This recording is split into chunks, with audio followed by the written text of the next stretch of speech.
एक बार की बात है, गांव में एक पतंग बनाने वाला रहता था। 15 अगस्त आने वाला था, इसलिए उस पतंग वाले ने अब की बार एक बड़ी सी पतंग बनाने की सोची। अब की बार इतनी बड़ी पतंग बनाऊंगा कि सब गांव वाले देखते रह जाएंगे। फिर कुछ दिनों की मेहनत के बाद लल्लू लाल एक 7 फीट ऊंची पतंग बना लेता है। अरे वाह वाह वाह वाह वाह आखिरकार मैंने इतनी बड़ी पतंग बना ही ली। अब मैं इसे कभी नहीं बेचूंगा। मैं इसे हमेशा अपनी दुकान पर सजा कर ही रखूंगा। फिर बहुत सारी पतंगे बनाने के बाद लल्लू लाल एक दिन उन्हें अपनी दुकान पर लगाकर बेचने लगता है। अरे पतंग ले लो, पतंगे, छोटी पतंग बड़ी पतंगा, 1 रुपए की एक पतंगा, जल्दी आओ जल्दी आओ, पतंग पतंग पतंग ले जाओ। फिर देखते ही देखते उसकी बहुत सारी पतंग बिक जाती है।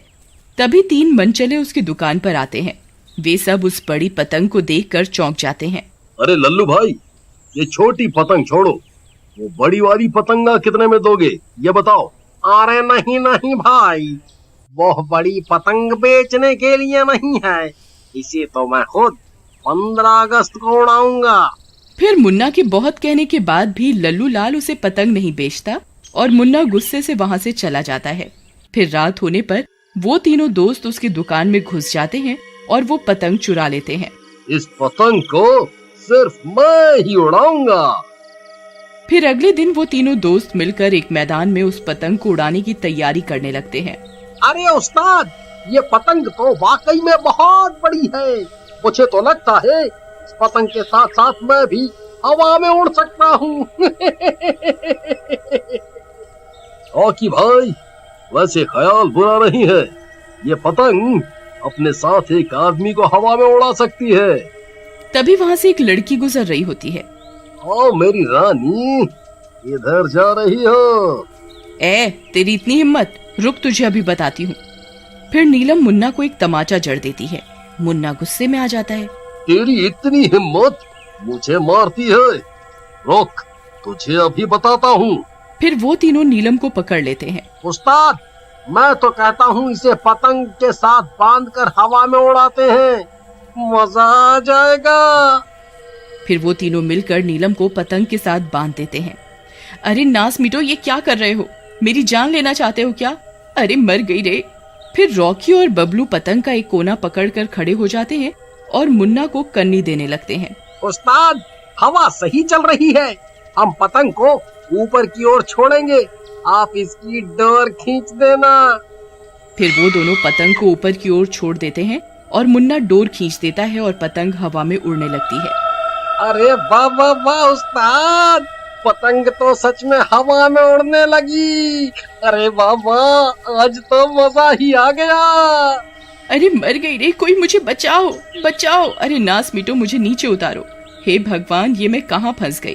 क्यों मेरी राम प्यारी, ऊपर माहौल कैसे है? मजा आ रहा है ना? वहीं कुछ लोग और भी पतंग उड़ा रहे होते हैं। अरे मनोज, वो देख, कितनी बड़ी पतंग हवा में उड़ रही है। चल, इससे पेचे लड़ाते हैं। तभी मनोज अपनी पतंग मुन्ना की बड़ी पतंग की ओर लाने लगता है। अरे उस्ताद, वो देखो, एक पतंग हमारी पतंग से पेचे लड़ाने आ रही है। हमें अपनी पतंग बचानी होगी, कहीं पतंग कट गई तो नीलम का क्या होगा? अरे कमबख्त, मुझे पेचे नहीं लड़ाने। लेकिन मनोज मुन्ना की बातों को अनसुना कर देता है और पेचे लड़ा देता है। अरे मर गए रे। उस्ताद, डोर खींचो, हमारी पतंग कटनी नहीं चाहिए, नहीं तो अनर्थ हो जाएगा।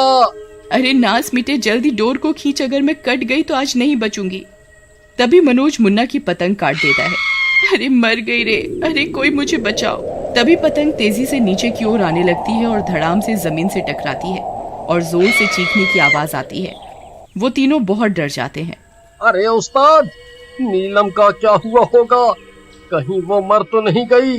फिर वो तीनों भागते हुए जाते हैं और कुछ ही देर में वहाँ पहुँच जाते हैं। वहाँ पहुंचकर उन्हें नीलम पतंग से बंधी हुई मिलती है। उसके सर से खून बह रहा होता है और उसकी सांसें बंद हो चुकी होती हैं। अरे उस्ताद, ये तो मर गई, अब क्या होगा? अरे भाई, मुझे तो पहले से ही डर लग रहा था। डरो नहीं, किसी को कुछ पता नहीं चलेगा। चलो जल्दी से इसे खोलो, हम इसे यहीं दफन कर देंगे, किसी को कुछ पता नहीं चलेगा। फिर वो तीनों नीलम की लाश को एक गड्ढे में डालकर दफन कर देते हैं और पतंग उठाकर वहां से भाग जाते हैं। फिर कुछ दिनों के बाद वो फिर से उस पतंग को लेकर उसी मैदान में पहुंच जाते हैं। अरे उस्ताद, आज सबकी पतंग काट कर ही घर जाएंगे। फिर वो दोनों फिर से मुन्ना को कन्नी देते हैं और पतंग हवा में ऊपर उड़ने लगती है। फिर कुछ ही देर में उन्हें पतंग के ऊपर एक चुड़ैल बंधी हुई दिखाई देती है। वो तीनों ये देखकर डर जाते हैं। अरे रॉकी भाई, क्या तुम भी वही देख रहे हो जो मैं देख रहा हूँ? हाँ उस्ताद, लेकिन ये चुड़ैल कहाँ से आ गई पतंग पर? पता नहीं भाई, कहीं ये नीलम की आत्मा तो नहीं है। अब क्या करूं?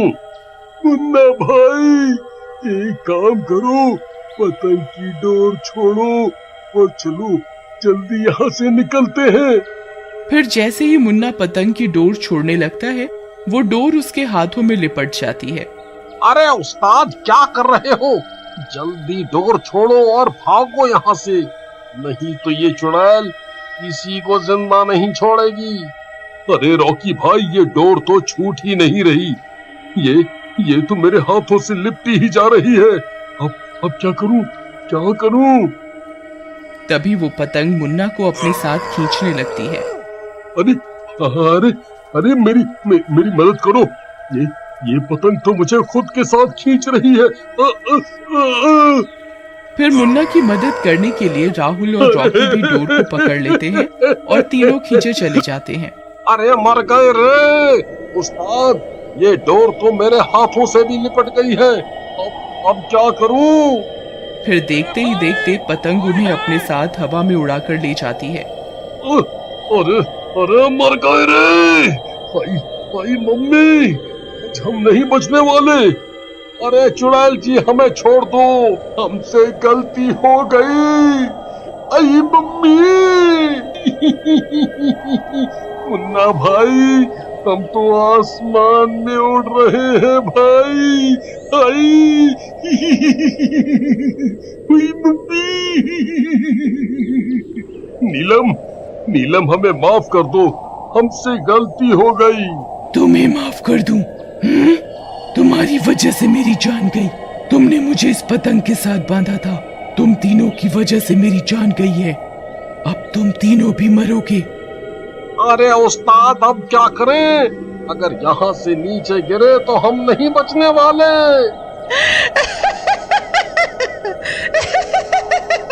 मजा आ रहा है ना? तभी एक और पतंग उनकी तरफ पीछे लगाने आती है।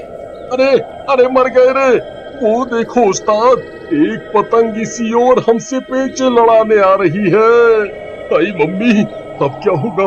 रॉकी भाई, अगर हमारी पतंग कट गई तो डोर के साथ साथ हम भी सीधा नीचे जाएंगे। हाय रे, क्या करें? अरे नास मीटे, तुझे कोई और पतंग नहीं मिली क्या पेचे लड़ाने के लिए? किसी और से लड़ा ले पेचे, किसी और से।